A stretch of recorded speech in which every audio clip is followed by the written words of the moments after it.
Vamos lá, essa segunda mensagem dessa nossa série. Qual é o tema dessa mensagem? Vocês podem falar? 1, 2, 3, vamos lá?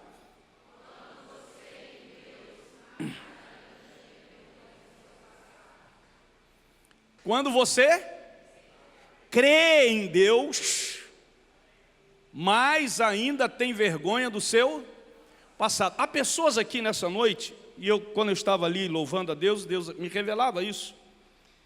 Mas eu vou orar por vocês no final. Há pessoas aqui nessa noite que trazem dentro de si um sentimento de culpa por algo que foi feito no passado. Mas você ainda traz isso como sentimento de culpa no seu coração.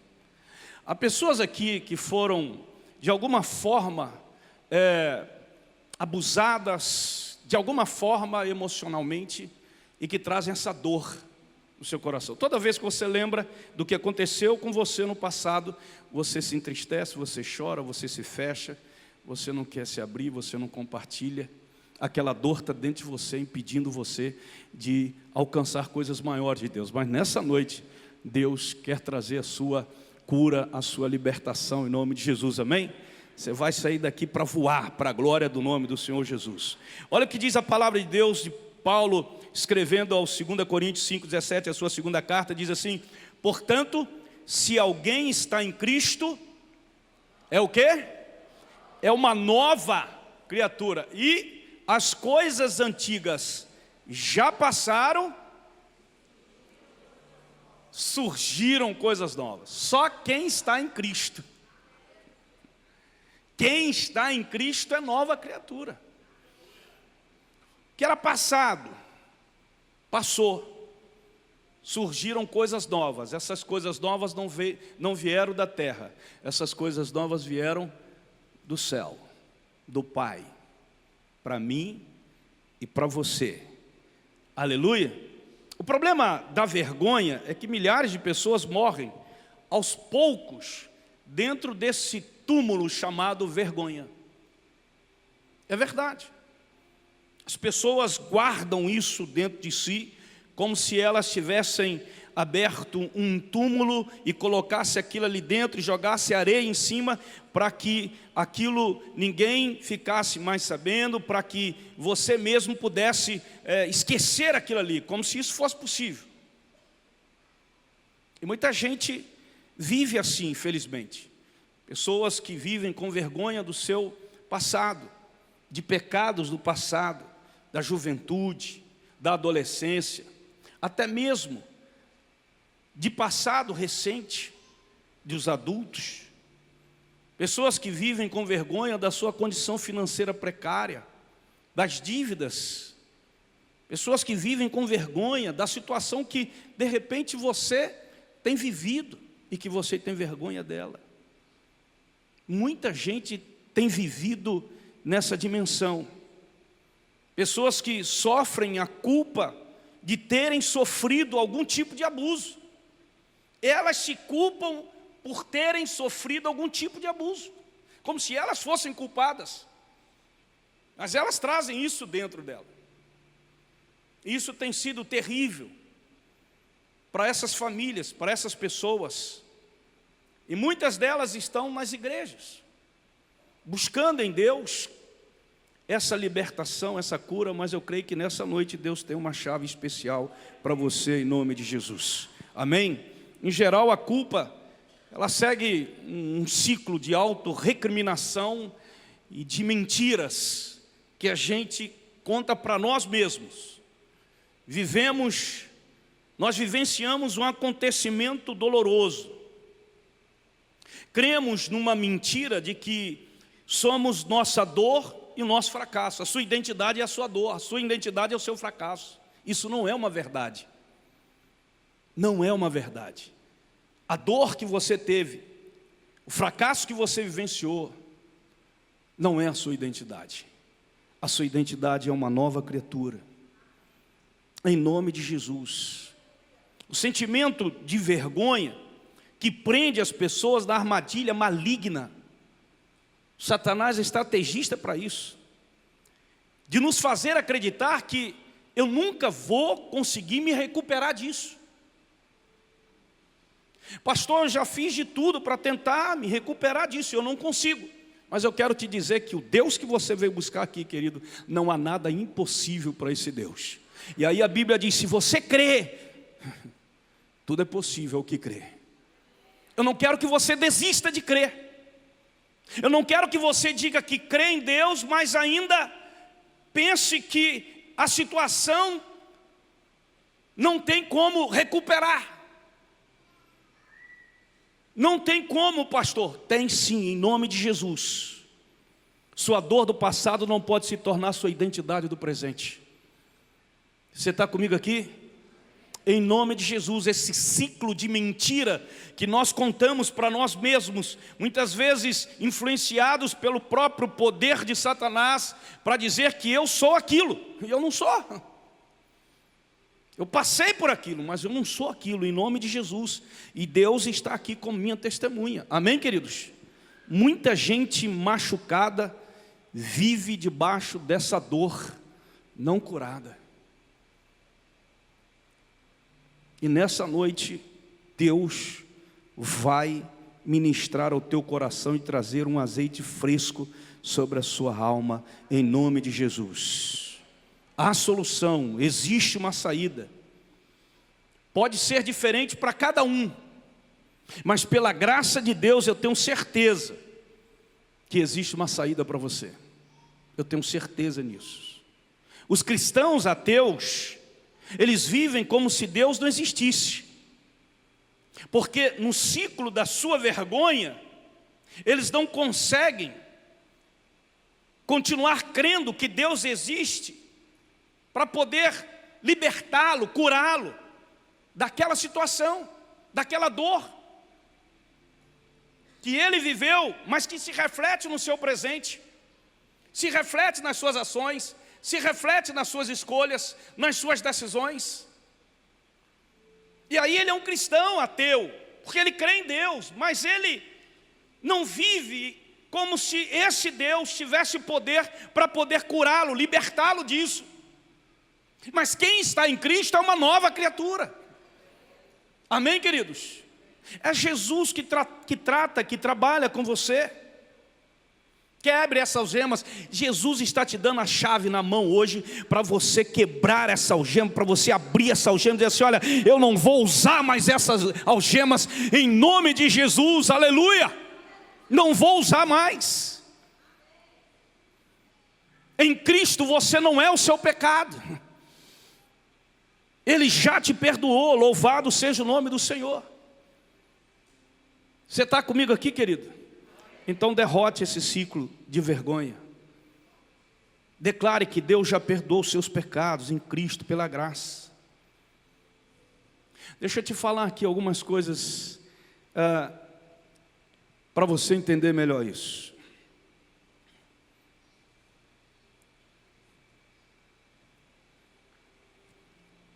Existem coisas que acontecem na nossa vida que eu não tenho como mudar. Aconteceu. Não tenho como mudar aquilo. O que eu vou fazer? Vou viver daquilo? Não. Eu vou viver do novo que Deus tem para mim. Então você tem que entender essa verdade, porque há pessoas que olham e muitas vezes assim, mas pastor, ela fica aprisionada naquilo que ela não consegue mudar. E existem coisas, irmãos, que você não vai mudar. E o que vai acontecer, pastor? Deus vai te fortalecer, vai te revestir, e você será curado, e você será fortalecido, e Deus vai te colocar num outro nível, para a glória do nome do Senhor Jesus. Uma outra coisa muito importante, tenha fé naquilo que Deus promete. Por favor. Pastor, Deus promete, tenha fé nisso, creia nisso. O texto bíblico diz assim, 2 Coríntios 1:20, pois tantas quantas forem as promessas de Deus, nele está o sim, portanto, é por ele o amém, para a glória de Deus. Você pode se lembrar do que aconteceu, mas sem se tornar o que aconteceu.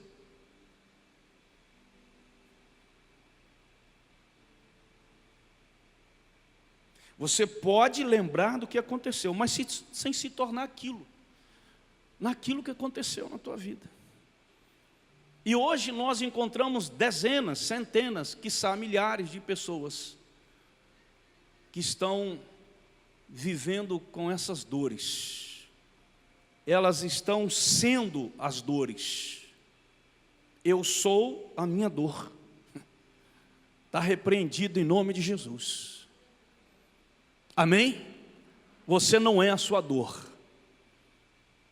Você é uma pessoa mais que vencedora em Cristo Jesus, o nosso Senhor. Amém, queridos? Sabe que muitas vezes a nossa fraqueza do passado pode ser uma força que opera de maneira oposta ao nosso presente. Então tem muita gente que ela está vivendo o passado dela no presente. Isso é uma força contrária, que não deixa você avançar, crescer, ser feliz. De repente formar uma família feliz. Alcançar o que Deus prometeu para você. E eu estou falando aqui realmente voltado para aquilo que mexe com a nossa alma, aquilo que mexe com as nossas emoções, com o nosso sentimento. Aquilo que quando você olha para a pessoa, você não enxerga, porque ela está dentro, aquela dor está lá dentro, não está fora. Só Deus está enxergando essa dor e Deus está dizendo para você assim: você não é essa dor, você não é esse fracasso. Porque se você está em Cristo, você é uma nova criatura.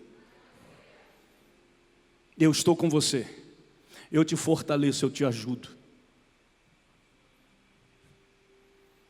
Vamos trazer aqui à memória uma figura muito conhecida na Bíblia, que foi o rei Davi. Imaginemos se Davi, ele vivesse da desgraça, da dor, do passado, do fracasso dele como homem de Deus, que adulterou, que assassinou um homem, que viveu toda a dor da consequência dos seus atos, e mesmo assim, ele não se rendeu à dor, ao fracasso que ele vivenciou, ao pecado que ele vivenciou. Pelo contrário, ele se ajoelhou diante de Deus, ele buscou a Deus, ele pediu perdão a Deus, e Deus o levantou, e Deus o manteve como rei, e Deus o abençoou, e Deus disse: esse homem é um homem segundo o meu coração. Difícil entender isso. Deus chamar um homem e dizer para ele: você é um homem segundo o meu coração, um homem que adulterou, um homem que assassinou. Como isso, pastor? Só Deus, querido. É esse Deus que você está buscando aqui nessa noite. E aí? Então não adianta você dizer assim: eu creio em Deus, e continua vivendo na dor da sua alma, do seu fracasso, da dor do seu passado, daquilo que aconteceu na tua vida. Eu não consigo, pastor. Não, você consegue em nome de Jesus. Você não consegue sozinho, mas em Cristo você tem força para isso. Em Cristo, diz a palavra, nós podemos todas as coisas. Filipenses 4,13. Meu irmão, minha irmã, meu amigo, minha amiga, vamos crer na promessa de Deus. Nele nós podemos. Nele você pode. Mas é nele, é na força dele, no poder dele, na graça dele, na misericórdia dele, no perdão dele, no amor dele. Você pode. Eu posso. Então não vou viver o presente como se estivesse vivendo a dor, o fracasso que eu passei. Se alguém está em Cristo, é uma nova criatura. Como é que eu faço, pastor? Tem um rapaz na Bíblia que é um exemplo disso. O nome dele se chama José. Vocês conhecem bem a história de José. Pastor, como que José conseguiu vencer, viver uma vida de vitória na dor? Na dor de ser rejeitado pelos irmãos, de ser vendido pelos irmãos como escravo. Na dor de ser liberto, livre, e ser escravo na casa de Potifar. Como que José lidou com esse Deus dos pais dele, que ele cria? Quando ele foi acusado por uma mulher, e que ele não havia feito nada. Injustiça isso, gente. Como que ele lidava com essa fé dele? Será que ele teria que continuar crendo no Deus dos pais dele? Do pai dele? Do avô dele? Parece que não dá para a gente entender essa história. Como? E ali ele vai para a prisão. Agora ele está preso. E ele continua? Ele continua? Crendo. Fiel. Ele não abriu mão da fé dele. Esse é o meu Deus. Ainda que me prendam, ainda que me machuquem, ainda que eu me sinta rejeitado, ainda que meus pais me rejeitem, eu vou continuar crendo no meu Deus. O meu Deus tem poder para mudar essa história. Meu irmão, em nome de Jesus, Deus tem poder para mudar essa história. Mas assim como fez Davi, José, meu irmão, ele tomou algumas atitudes que foram preponderantes, assim, eu diria que fundamentais. Ele continuava, mesmo na dor, mesmo na rejeição, mesmo na fraqueza, mesmo na aparente derrota, mesmo na rejeição dos irmãos, mesmo sendo dado para o pai, ou seja, o pai havia imaginado que o filho dele estava morto, mesmo numa terra estranha, num povo estranho, mesmo em meio a muitos outros deuses, a terra do Egito, ele não se contaminou.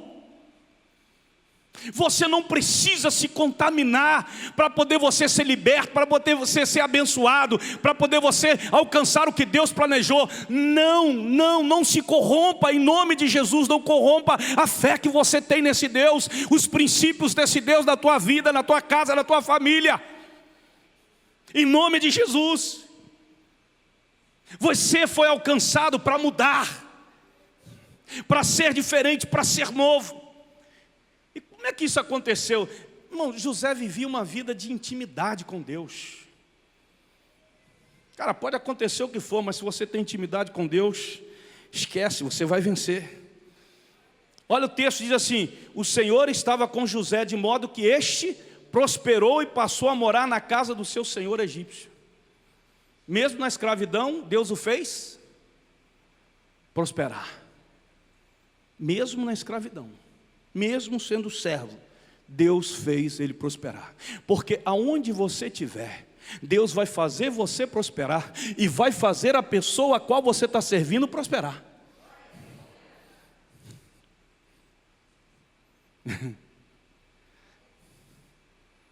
Ele vivia uma vida de humildade. O texto diz assim: quando este percebeu que o Senhor estava com ele e que o fazia prosperar em tudo o que realizava. José era humilde. José também vivia uma vida de integridade. O que é humilde, pastor? Humilde não é ser pobre, irmão.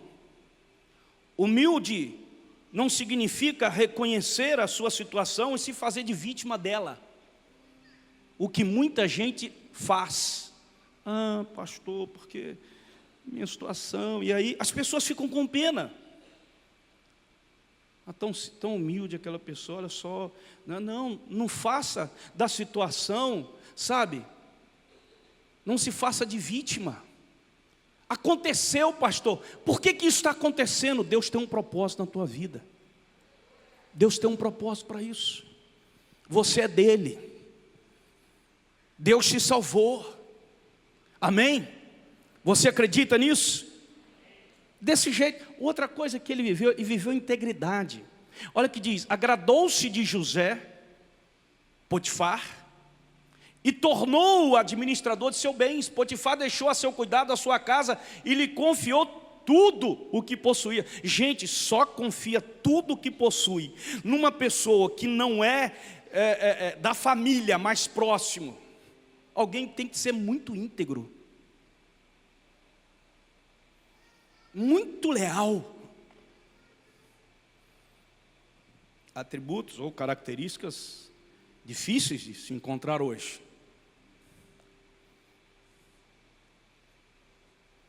Em qualquer lugar que você esteja. Leal, íntegro. Ele era tão íntegro, tão leal, que Potifar disse assim: olha, eu vou entregar tudo meu nas suas mãos, tudo. Só não posso entregar a minha mulher, porque não tem como, que é contra o princípio do próprio Deus de José. Mas o resto eu te entrego. Gente, você conhece alguém assim? Eu vou pegar minhas contas, meu dinheiro, meu carro, meus bens, vou colocar tudo para você administrar. Tudo. Vamos aqui, é como se eu te desse um cheque em branco. Isso se chama integridade. Difícil. Integridade.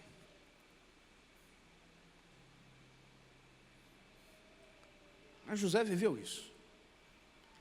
Pastor, não sei não se eu tivesse no lugar dele.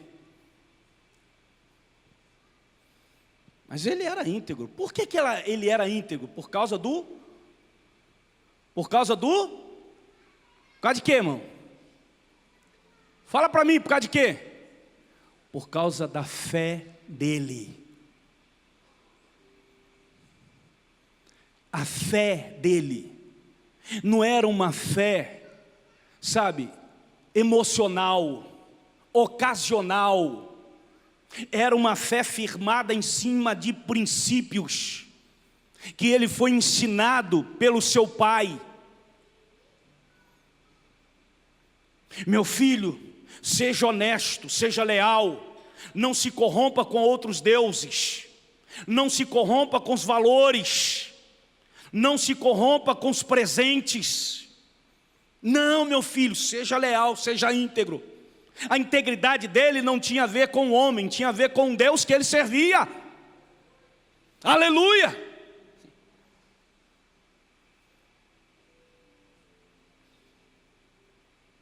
E por último, José, ele vivia com responsabilidade. Desde que o deixou cuidando, Potifar, de sua casa e de todos os seus bens, o Senhor abençoou a casa do egípcio por causa de José. Deus vai abençoar as pessoas por causa de você. Amém? Da sua responsabilidade, da sua integridade, da sua humildade, da sua santidade. Quando a mulher de Potifar avançou para cima dele, ele correu. Correu. Minha senhora, seu marido confiou a mim todas as coisas, menos a senhora. E talvez você diga assim: mas pastor, a Bíblia diz que todos os dias ela tentava José. Hoje a pessoa é tentada uma, duas vezes, na terceira, puf. Isso quando não vai na primeira. Todos os dias. E o que aconteceu, pastor? Deus honrava ele. Ele era tão responsável, irmão. A bênção do Senhor estava sobre ele. Você quer receber a bênção de Deus, querido? Esse é o caminho: santidade, humildade, responsabilidade, integridade, Deus vai te honrar, Deus vai te salvar, Deus vai, curar você. Não tem dor, não tem, sentimento, não tem nada que possa ter acontecido na tua vida que Deus não tenha poder para restaurar, porque Deus olha para o teu coração, Deus olha para a tua vida. Louvado seja o nome do Senhor. E Deus olha para você. Quando Ele olhou para Davi, e Davi estava inclinado, chorando: Senhor, me perdoa, não sou digno, Senhor, de estar na tua presença. E o Salmo 51 expõe Davi quebrantado diante de Deus, e Deus olha para aquele homem todo quebrado, todo arrebentado, todo, humilde ali, declarando, reconhecendo sua culpa, sua fraqueza. E Deus então chama o profeta e fala para ele que eu o perdoei e eu o restauro na posição de rei. Eu não vou tirar o reinado dele, eu vou honrar esse homem. Esse homem sabe quem sou eu. Apesar do seu erro, apesar do fracasso, quando você se quebranta diante de Deus, meu irmão, Deus vai te restaurar. Deus vai te restaurar. Seja sempre responsável, íntegro com as coisas que Deus tem colocado nas tuas mãos. Não só as coisas, mas as pessoas que Deus tem colocado ao seu redor. Seja responsável, seja íntegro com essas pessoas, seja humilde com essas pessoas, seja santo com essas pessoas, porque são pessoas que Deus colocou sobre a sua responsabilidade, seja na casa como lar, seja no trabalho como empregado, seja na igreja como servo ali. Seja assim, responsável e íntegro. Deus vai te honrar e Deus vai fazer você crescer. Mas atenção, olha aqui para mim. Saiba que todos que atraem a atenção de Deus são cobiçados pelo diabo. Se você chamar a atenção de Deus, ser atraído por Deus, o diabo, ele vai cobiçar você, ele vai desejar te destruir. Vai desejar. E ele vai trabalhar por isso. Amém? Aí alguém diz assim: mas pastor, ele está vencido no poder do nome de Jesus. É verdade. A Bíblia diz isso, que ele está vencido. Mas a tua carne não está. Teu desejo não está, tua vontade não está. A gente luta contra ela todo dia. Na escola, no trabalho, em casa. O próprio apóstolo Tiago disse assim: de onde vem o pecado na tua vida? Alguns dizem assim: não, foi o diabo que fez, foi o diabo que fez, foi o diabo que aprontou, foi o diabo que armou. Não, meu filho. Tiago diz assim: não, vem de dentro de você. Vem de dentro do seu corpo, dos seus membros. Por isso que Paulo diz assim: mortificai os vossos membros, a vossa carne. Paulo usa uma expressão tão mais dura, ele diz assim: esmurre a tua carne, no sentido de você fazer a sua carne não prevalecer sobre aquilo que Deus é na tua vida. É forte isso. Como diz um certo pastor, é forte, Brasil. E eu diria aqui para você, parafraseando: é forte, família, vida e paz. Isso é forte. Esmurre. O cara está vivendo uma vida tranquila, está tudo bem, pastor, tudo jóia, tem meu carrinho, tem meu emprego, vou me casar agora, ou já estou casado, Deus me deu um filho agora, pastor, minha vida está estável. Aí ele acha que está tudo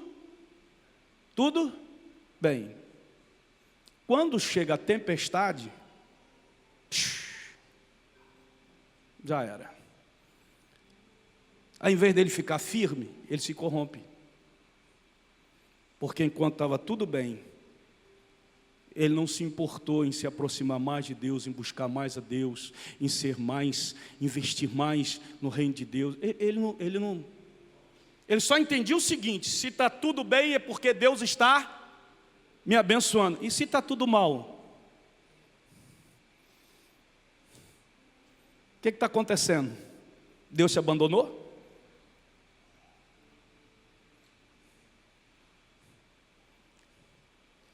A nossa vida, irmão, presta atenção aqui que eu vou te falar, para depois você não ficar chorando lá na frente.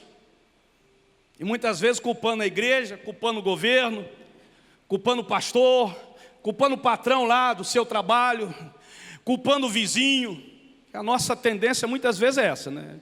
É encontrar um culpado para aquilo que a gente está vivendo. Só que a gente esquece de olhar para dentro de nós, para aquilo que a gente fez. Não procure um culpado, se quebrante diante do Senhor, em nome de Jesus, e diga: Senhor, quando era para eu estar, eu não estava, me perdoa, eu fracassei, eu falhei. Tantas vezes o Senhor falou comigo, usou o pastor Marco Aurélio, quantas vezes o Senhor usou o pastor Marco Júnior, a pastora Cláudia, a pastora Gal, quantas vezes, Senhor? Porque eu não gostava muito do pastor Marco Aurélio, sabe, aquele pastor bonitão, imponente, que não fala com a gente.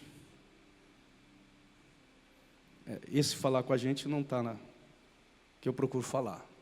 O resto não sei, aí é com vocês. Mas minha mulher me diz tudo isso, de você é bonitão. Então, meu conceito vem dela, amém? Se você acha que eu não sou nada disso, Deus abençoe você, mas o que importa para mim é o que ela acha. Então, ela acha que eu sou bonitão, que eu sou um coroa, não é amor? Você vê como é que a festa começa assim. Fecha esse parênteses. Quando você atrai a atenção de Deus, você é cobiçado por diabo. A tentação de Satanás vai continuar chegando até você.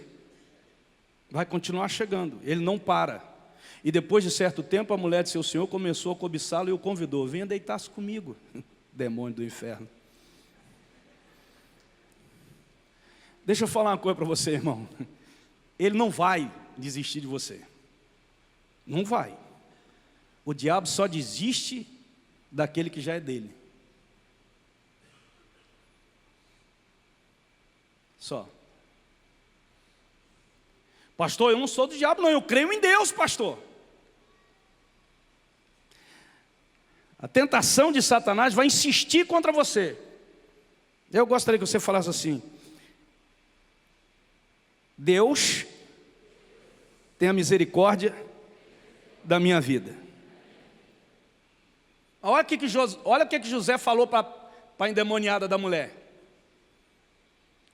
Mas ele se recusou, ele disse: meu senhor não se preocupa com coisa alguma de sua casa, e tudo que tem deixou aos meus cuidados. Ninguém dessa casa está acima de mim.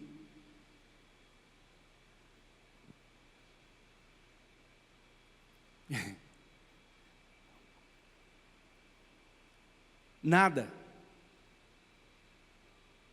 Mas ele se manteve firme. Amém? Quem acha aqui que Deus foi injusto com ele? Ele foi fiel a Deus, não foi?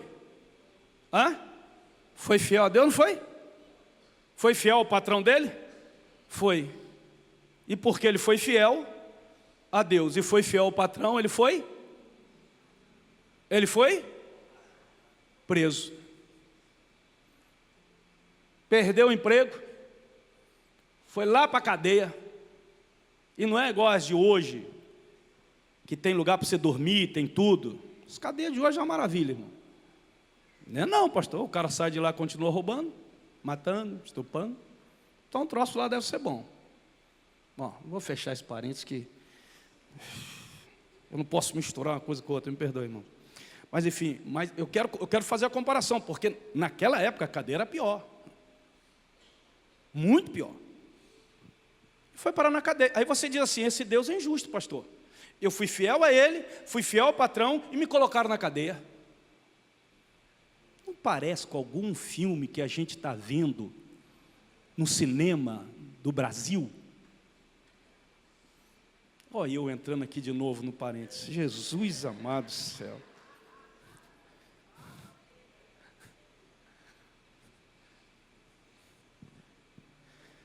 Como diz lá nos filmes e nas novelas, se houver se alguma semelhança, isso aí, vocês todos já sabem, Você está entendendo? A gente vai chamar Deus de injusto. Porque se eu fui fiel a Ele, não deitei com a mulher, fui fiel ao meu patrão, não deitei com a mulher dele, mantive os meus princípios, e mesmo assim, Deus permitiu que eu fosse para a cadeia, eu não quero nem saber mais nesse Deus. Eu vou até sair da igreja, quero saber mais de Deus. O cristão ateu é assim. O cristão genuíno, não. Ele diz assim: pode acontecer o que for, a justiça que prevalece na minha vida é aquela lá de cima. E vocês conhecem o resto da história? Que ele sai da cadeia, vai para Faraó, na presença de Faraó, e se torna. Aí Deus faz surgir um cargo que nunca existiu no Egito, nem no mundo daquela época. Deus fez surgir o cargo de governador, só para dizer para o mundo assim: ó, eu coloco meu servo onde eu quero, ó, ele vai ser governador do mundo. Ele que vai dizer quem vai comer e quem não vai comer. Isso é bom demais, irmão. Deus está aqui para falar isso para você. Vamos ficar em pé em nome de Jesus.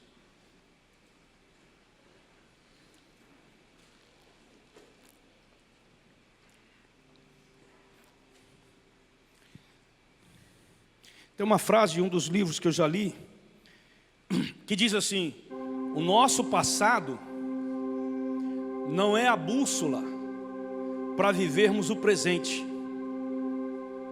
e nem o farol para conquistarmos o nosso futuro. Nosso passado não serve como bússola para o presente, e nem como farol para o nosso futuro. Aqueles que estão em Cristo, uma nova criatura é. As coisas velhas se passaram, eis que tudo se fez novo. Lembre-se dessa frase. Não é como começa a sua história, o que vale é como termina a sua história. Quem olha para a história desse menino pode pensar assim: ela começou mal, pastor, aos olhos do mundo e até mesmo dele. Durante um tempo parecia terrível, horrível, mas como ela terminou. E ela só terminou daquele jeito porque ele viveu em santidade com Deus. Ele era responsável por aquilo que Deus colocava nas mãos dele. Ele não se deixava se corromper, ele era íntegro. E ele era uma pessoa humilde. Ele reconhecia as suas limitações, as suas dificuldades, as suas fraquezas. Manteve-se firme na presença do Senhor.